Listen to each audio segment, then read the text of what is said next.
I came here for particularly to express my solidarity and support for the staff and students here at UEL who organised this conference and persisted in organising it despite the attempts by the university management to sabotage it. I want to congratulate you all for that. I think it's been an important contribution to what has been a magnificent near week of protest and a spectacular day with both the demonstrations in the city and also the anti-war demonstration in Grosvenor Square.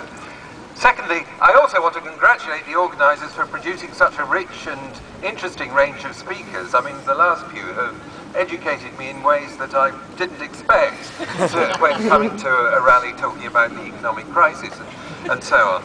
And I'm afraid I'm going to drag us back to more mundane, grim, material realities. I apologise about that. Now, but I think there's still a few things to be said.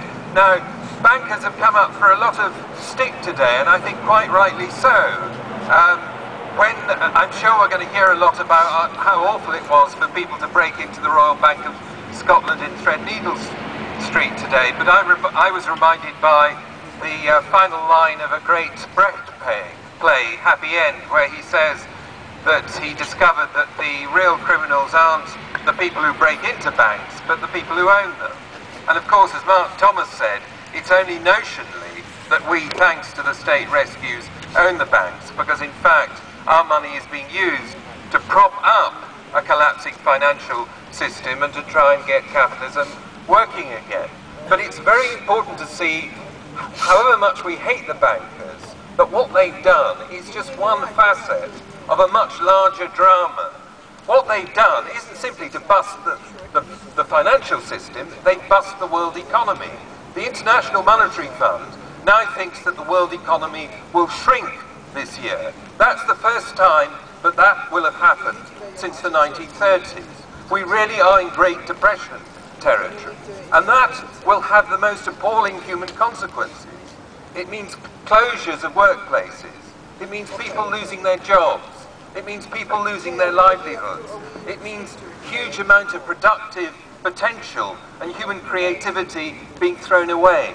Blame the people who justify the bankers. It means in the global south, not lives being destroyed on an even larger scale than they are every year, thanks to the so-called workings of normal capitalism.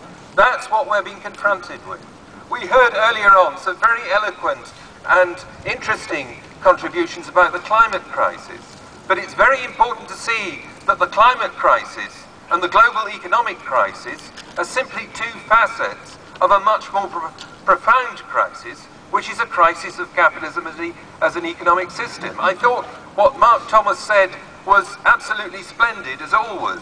The only thing I disagree with him is when he says the problem is laissez-faire capitalism. It isn't laissez-faire capitalism, it's capitalism full stop.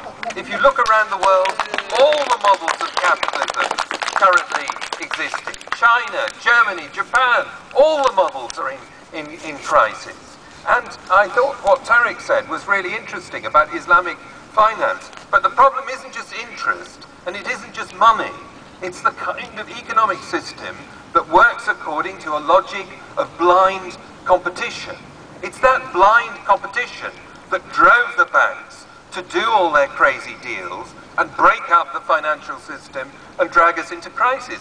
But it's that same blind logic of competition which is also responsible for the climate crisis. I mean, we're in this absurd situation where everyone says that we have to cut CO2 emissions very, very drastically to have any hope of having a livable planet in a few decades' time.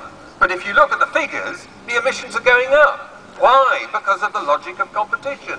Because no individual firm and no individual state is willing to bear the costs of cutting back.